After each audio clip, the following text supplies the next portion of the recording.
Black patriarch.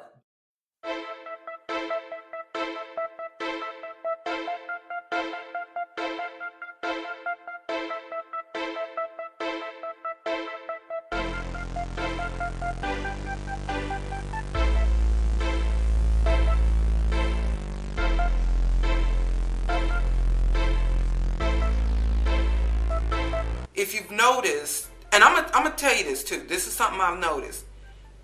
The darkest of brothers, and I'm sorry if I offend some people, oh well, I'm just gonna keep the shit real. The darkest of brothers, they tend to be with the lightest. You know, they look at with the celebrities. They choose to go for the light, bright, damn near white. They are more likely to go outside of their shade, go lighter. Just recently, this has made online news. Researchers recently took data from the Facebook app Are You Interested and found that not only is race a factor in our online dating interests, but particular races get disproportionately high and low amount of interest. Of the 2.4 million heterosexual interactions researchers reviewed, the findings show Black men were most likely to seek non-black women. But yeah, this is crazy. The black men were most likely to seek non-black women. Okay? And the black men were most likely to reject black women. They were more likely to reject black women than the other men. And they were most likely to pursue the non-black woman. Now that's a damn shame. Who is more likely to go outside their race now, and who is least likely, okay? And this is tripping me out because I'm continuously hearing and seeing these disgruntled brothers give non-black women these props and put them up on these pedestals. Carla Booth, can you hear us? Cola, let me ask you a question, because this was the first introduction to you that I've ever had. How do we explain to my 14-year-old daughter that fuck black men really doesn't mean fuck black men? How do single black mothers explain to our sons that black men hate black women? You constantly put white women in front of us. And so this whole claim that, oh, she should hate white men while I marry every Becky and put white women in front of her. But she shouldn't marry white men because she was raised in slavery. All men have raped us.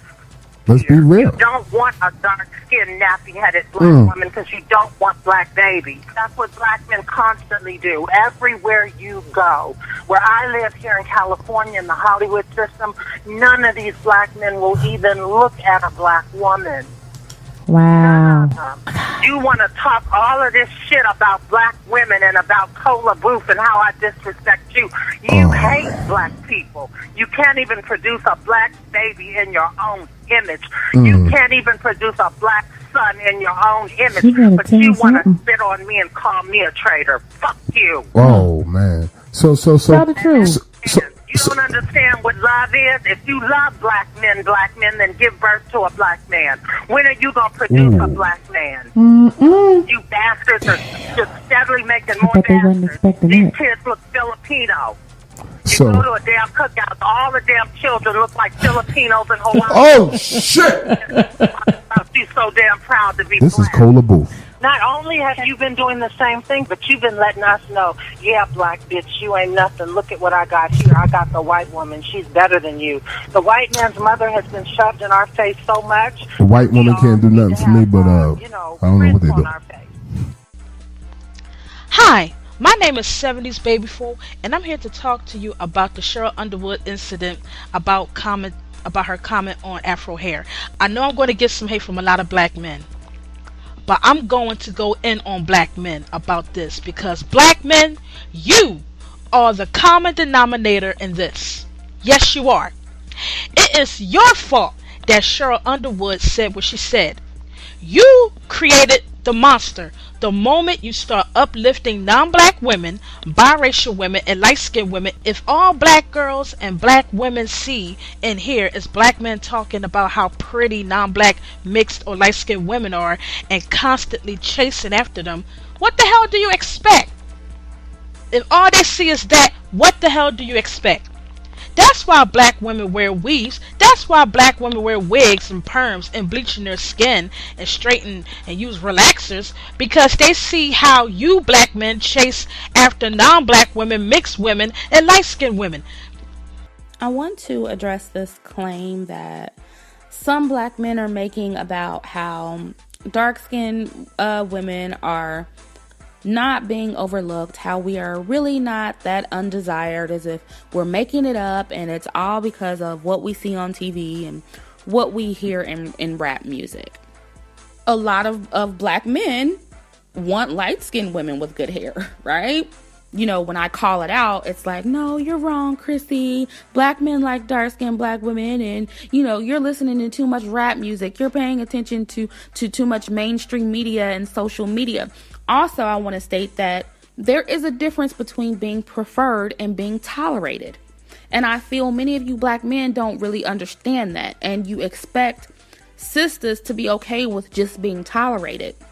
And what do I mean by tolerated?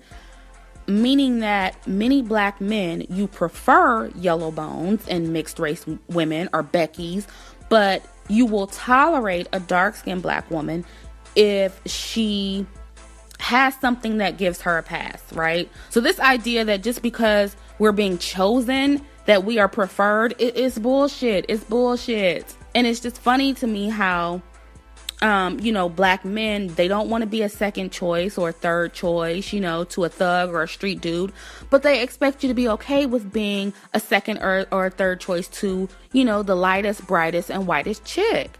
All I'm saying is that what a man chooses, or even who he marries or have babies with, especially where black men are concerned, because they don't really care where they put their seed. So, who they choose, who they marry, who they have babies by, doesn't always tell the whole story. It doesn't. That's why with many of these, black male celebrities, when they get on, what they do, they leave your ass for a white girl, right?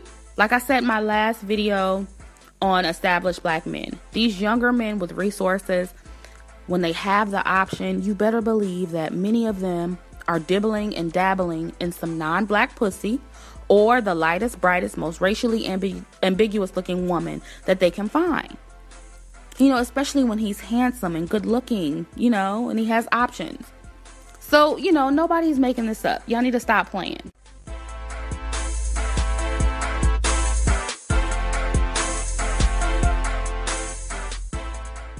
I knew when I met Morgan that she was the perfect girl because she was in college, she was an athlete, and we had the same morals and beliefs, and I knew that she would be a great mom. They'll celebrate their second wedding anniversary in February. The two college sweethearts met at the University of Texas at Austin, where they were both track stars. They credit their bond and their faith for carrying them through this difficult time.